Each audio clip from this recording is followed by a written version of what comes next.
உலகெங்கும் உள்ள ஜோதிட அன்பர்களுக்கு மோசஸின் இனிய புத்தாண்டு நல்வாழ்த்துக்கள்.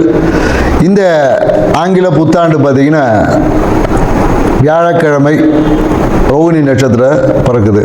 ஸோ இந்த புத்தாண்டு எப்படி இருக்கும் அப்படின்றத சும்மா ஒரு அனலைஸ் பண்ணுவோம். ஏன்னா இந்த புத்தாண்டு பார்த்தீங்கன்னா 1/1/2026 இது மொத்த கூட்டுத்தொகை பார்த்தீங்கன்னு வச்சுக்கிங்களேன் 3ஆம் நம்பர்.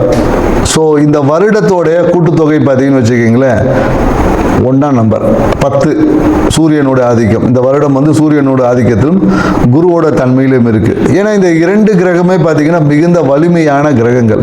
ஒன்று ஆன்மீகத்தில் மிக உச்சமானது, இன்னொன்று பார்த்தீங்கன்னா அரசியலில் உச்சம். ஸோ அப்போ இந்த அரசியலுக்கும் ஆன்மீகத்துக்கும் ஒரு மிகப்பெரிய ஒரு போட்டி என்பது இருக்கும். அதே போல் என்னன்னாக்கா அரசியல் ஆன்மீக அரசியல் என்பதும் இந்த காலகட்டத்தில் மக்கள்கிட்ட வந்து கொஞ்சம் சிறப்பாக இருக்கும்னு சொல்ல முடியும்.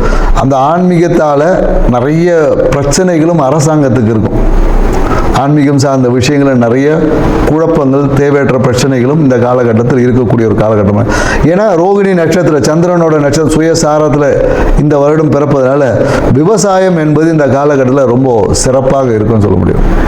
விவசாயம் மிக சிறப்பாக இருக்கும். குறிப்பாக என்னன்னாக்கா குழந்தைகளோட நலனை பேணி காப்பதற்காக இல்லை குழந்தைகளோட வெல்ஃபேருக்காக புதிய சட்டங்கள் எல்லாமே வரும். இந்த காலகட்டத்தில் என்னன்னாக்கா அரசாங்கத்தில் பார்த்தீங்கன்னா அதுவும் என்ன மத்திய மாநில அரசாங்கம் இரண்டும் ஒன்று இணைந்து குழந்தைகளுடைய மேம்பாட்டுக்காக ஏதாவது ஸ்கீம்ஸ் குழந்தைகள் ஏற்கனவே ஜெயலலிதா அம்மா பீரியடில் தொட்டில் குழந்தை திட்டம் மாதிரி இந்த காலகட்டத்தில் குழந்தைகள் எதிர்கால நலன் பாதுகாப்புக்காக சில சட்டங்களை உருவாக்கக்கூடிய வாய்ப்புகள் இருக்கு. ஏன்னா காஸ்மெட்டிக் திங்ஸ்ல ஏதாவது ஒரு பிரச்சனைகளை சந்திச்சு காஸ்மெட்டிக் திங்ஸ்க்கு ஒரு ரெகுலேட்டர் ஆக்ட் ஏதாவது வரும். ஏன்னா நிறைய பார்த்தீங்கன்னா இந்த ரசாயன கலப்பால நிறைய பிரச்சனைகளை உருவாக்கக்கூடியது. அதனால என்னன்னாக்கா நிறைய பேருக்கு இந்த ஹியூமினிட்டி டெஃபிஷியன்சி வரக்கூடிய வாய்ப்பு இருக்கு. ரசாயன கலப்பால நிறைய பாடியில் பார்த்தீங்கன்னா விஷத்தன்மைகள் வந்து அதிகரிக்கக்கூடிய வாய்ப்பு. அதனால என்னன்னாக்கா இந்த காலகட்டத்தில் காஸ்மெட்டிக் திங்ஸ்ல கொஞ்சம் கவனம் தேவை. மருந்து சார்ந்த விஷயத்தில் அந்த ரசாயன கலப்புகள் அதிகமாக அந்த விஷத்தன்மை அதாவது குறிப்பாக என்னன்னாக்கா அந்த ஹியூமினிட்டி சார்ந்த விஷயம் சொல்லுவாங்களா, ஊட்டச்சத்து மருந்துகள் இல்லை நமக்கு இம்யூனிட்டி அதிகமாக்கக்கூடிய விஷயங்களில் பார்த்தீங்கன்னா ஏதாவது ஒரு ரசாயன கலப்பால் சில பாதிப்புகள் எல்லாமே உருவாகும். அதனால் அதை ரெகுலேட்டர் பண்ணக்கூடிய சில விஷயங்கள் குறிப்பாக தமிழ்நாட்டில் கண்டிப்பாக இந்த மருந்து கட்டுப்பாட்டுக்காக ஒரு வாரியம் இல்லை அதுக்கான ஒரு சிறப்பு விஷயங்கள் அமைவதற்கான வாய்ப்பு இருக்குது. மேலும் பார்த்தீங்கன்னா இந்த காலகட்டத்தில் என்னன்னாக்கா ஏதாவது ஒரு ரயில் விபத்துக்கள் மாதத்தில் பார்த்தீங்கன்னா ஒரு ஏப்ரல் மே மாதத்தில் ஏதாவது ஒரு ரயில் விபத்துக்கள் சந்திக்கிற வாய்ப்பு இருக்கு. ஸோ ட்ரெயினில் ஏதாவது ஒரு எலக்ட்ரிக்கல் ஃபயர் ஆக்சிடென்ட் இந்த மாதிரி ஏதாவது ஒரு நிகழ்வு வந்து இந்த காலகட்டத்தில் நடக்கும். அதனால் என்னென்னாக்கா ரயில்வே துறை இப்போவே வந்து அதுக்கான ஒரு முன்னெச்சரிக்கை. ஏன்னா அதிவேகமாக அதுவும் என்னென்னாக்கா அதிவேகமாக பயணிக்கக்கூடிய ரயிலில் தான் அந்த விபத்து என்பது ஏற்படும். ஸோ மேலும் என்னென்னாக்கா நிறைய இந்த காலத்தில் பிஸ்னஸ் முதலீடுகள் வரும். நிறைய பேர் இன்வெஸ்ட்மெண்ட் பண்ணுவாங்க. புதிய தொழில் முனைவோர் அதிகமாகுவாங்க இந்த காலகட்டத்தில். நிறைய பேர் எனக்கு தொழில் முனைவோர் பட்டியல்னா நிறைய பேர் வேலைக்கு போயிட்டு இருந்த காலத்திலும் நம்ம ஒரு பிஸ்னஸ் பண்ணலாமான்ற எண்ணங்கள் வந்து இந்த காலகட்டத்தில் அதிகமாக இருக்கும்னு சொல்ல முடியும். தங்கம் வந்து விலை வந்து குறையவே குறையாது, விலை வந்து ஏறிக்கிட்டே தான். ஏன்னா தங்கத்தின் விலை ஏறுமுகமாக தான் இருக்கும். ஸோ அது கிரகங்களை காட்டிலும் என்னன்னாக்கா அது வந்து கமாடிட்டிக்குள்ளே போனதில் தங்கம் விலை ஏற்றம் தான் இருக்கும். ஸோ அதனால் தங்கத்தின் மேலே மக்களுக்கு ஈர்ப்பும் அதிகமாக தான் இருக்கும். ரியல் எஸ்டேட் துறை வந்து கொஞ்சம் நல்லா இருக்கும். ரியல் எஸ்டேட் துறையில் வந்து மத்திய மாநில அரசுகளுமே அதில் இருக்கக்கூடிய அந்த ரெஸ்ட்ரிக்ஷன்ஸை வந்து கொஞ்சம் குறைத்து இந்த கட்டுமான துறை ரியல் எஸ்டேட் துறையில் வந்து ஒரு வளர்ச்சியான ஒரு பாதை என்பது இருக்கும். டெக்னாலஜி வளர வளர அதை அழிக்கக்கூடிய ஆற்றல், அதனால் பிரச்சனைகளை மக்கள் சந்திக்கக்கூடிய விஷயமும் இருக்கும். பிரச்சனையும் இருக்குது டெக்னாலஜியில் பார்த்தீங்கன்னா நிறைய. ஏன்னா இப்போவே பார்த்தீங்கன்னா டெக்னாலஜியில் வந்து ஆதார் கார்டை கொடுத்தா ஆட்டையை போட்டுறாங்களே, அது மாதிரி வந்து வளர்ச்சியும் ஒரு சைடு இருக்கும். அதில் இருக்கக்கூடிய பிரச்சனைகளை கையாளுவதில் அரசாங்கம் வந்து ரொம்ப திணறும்.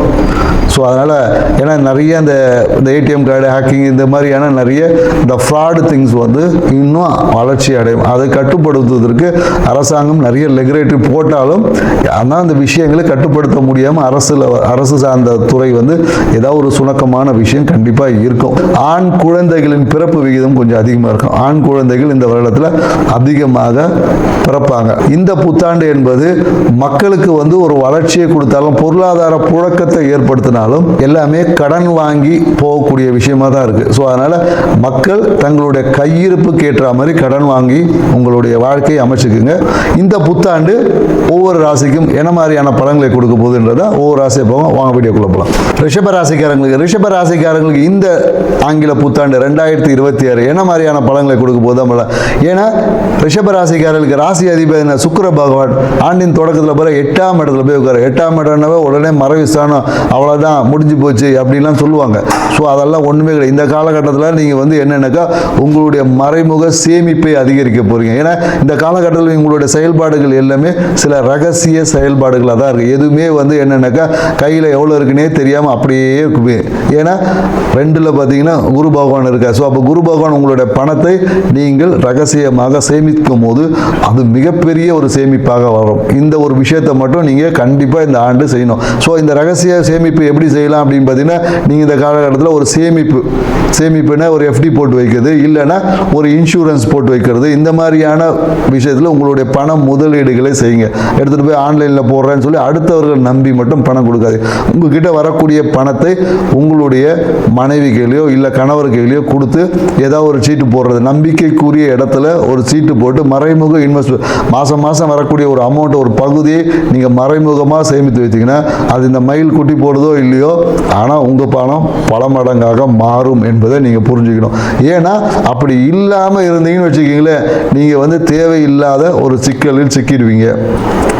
ஏன்னா இந்த காலகட்டத்தில் ரிஷபராசிக்காரங்களுக்கு பார்த்தீங்கன்னா நோயோட தன்மை என்பது அதிகமாகும். குறிப்பாக இந்த காலகட்டத்தில் பெண்களாக இருந்தாங்கன்னு வச்சுங்களேன், இந்த கர்ப்பப்பை சார்ந்த உபாதைகள் வந்து வரும். இல்லை நிறைய பேருக்கு கர்ப்பப்பையில் இஷ்யூஸ் வந்து கர்ப்பப்பையை வெட்டி எடுக்கக்கூடிய அந்த கர்ப்பப்பை எடுத்துடலாம் அப்படின்னு சொல்லுவாங்க இல்லையா, கர்ப்பப்பை சார்ந்த உபாதைகள் உங்களை வந்து சேரும். ஸோ அதனால் கர்ப்பப்பை சார்ந்த விஷயத்துக்கு இப்போவே நீங்கள் மருத்துவத்தை பார்த்து சரி பண்ணிக்கணும். உங்களோட பொருளாதார நிலை என்பது இந்த காலம் ரொம்ப சிறப்பாக இருக்கும். ஏன்னா புதன் பகவான் 2க்குரிய புதன் பகவான் பார்த்தீங்கன்னா உங்களுக்கு 8ல் இருந்தாலும் அவருக்கு 7ஆம் இடத்துல இருக்க. ஸோ அதனால் என்னென்னாக்கா மனம் பார்த்தீங்கன்னு வச்சுக்கிங்களேன், எப்பொழுதும் அந்த பணத்தை ஈட்டுவது, ரகசியமாக இன்வெஸ்ட்மெண்ட், அதுக்கு பதிலாக சொத்து வாங்குவது, இந்த மாதிரியான நிறைய அந்த மறைமுக முதலீடுகளை அதிகமாக செய்யக்கூடிய ஒரு வாய்ப்புகள் உருவாகும். அந்த வாய்ப்பை விட்டிங்கன்னா அதுவே உங்களுக்கு பிரச்சனையாக மாறிடும். ஸோ அதுதான் நம்ம சொல்லுவோம். ஏன்னா இந்த காலகட்டத்தில் ரகசிய முதலீடுகளை செய்வீங்க. அப்படின்னாக்கா நிறைய பேர் என்னென்னாக்கா அரசியல்வாதிகளின் தொடர்பு ஏற்பட்டு பினாமி மாதிரி செயல்படக்கூடிய வாய்ப்பு இருக்குது. யாரோ ஒருத்தர் பணம் உங்கள் கைக்கு கிடைக்கும், அதை வச்சு நீங்கள் செட்டில் ஆகக்கூடிய வாய்ப்புகளும் உருவாகும். இந்த காலம் இன்னும் நிறைய ரிஷபராசிக்காரங்க என்ன பண்ணுவாங்கன்னா, மறைமுகமான காதல்லாம் இந்த வருஷத்தில் முளைக்கும். ஸோ அந்த காதலை ஆரம்பத்திலே கிள்ளி விட்டிங்கன்னா தொழிலில் பெரிய ஆளாக்கி விட்டுரும். அந்த காதல் தான் எனக்கு வேணும்னு முக்கியமாக இருந்தீங்கன்னா தொழிலில் பிரச்சனைகளை சந்திக்க வேண்டியது இருக்கும். அதனால் சில பேருக்கு தொழிலை இழக்கக்கூடிய வாய்ப்பு இருக்கும். ஸோ அதனால் இந்த காலகட்டத்தில் மனம் வந்து இந்த லாட்ரி, இந்த மாதிரி கேம்பிளிங், இந்த மாதிரியான விஷயத்தில் அதிகமாக பயணிக்கக்கூடிய வாய்ப்பு இருக்குது. அதனால் நீங்கள் அதை எது செய்கிறீங்களோ இல்லையோ மனதை ஓரளவுக்கு தெளிவாக வச்சுக்குங்க. ஏன்னா மனம்தான் உங்களை இந்த காலகட்டத்தில் ஆட்டி படைக்க போகுது. ஏன்னா உங்களோட பிரெயின் பார்த்தீங்கன்னா ரொம்ப ஹைப்பராக செயல்படும் இந்த காலகட்டத்தில். ஏன்னா உங்களோட ஆழ்மன சக்தி ஆற்றல் வந்து இந்த காலம் அபரிவிதமாக இருக்கிறதுனால அதை சரியான முறையில் பயன்படுத்தினீங்கன்னா உங்களுக்கு நேர் வகையில் மிகப்பெரிய ஒரு பொருளாதார முன்னேற்றத்தை கொடுக்கும். தொழிலில் வந்து இரட்டிப்பு லாபத்தை ஏற்படுத்தி கொடுக்கும்.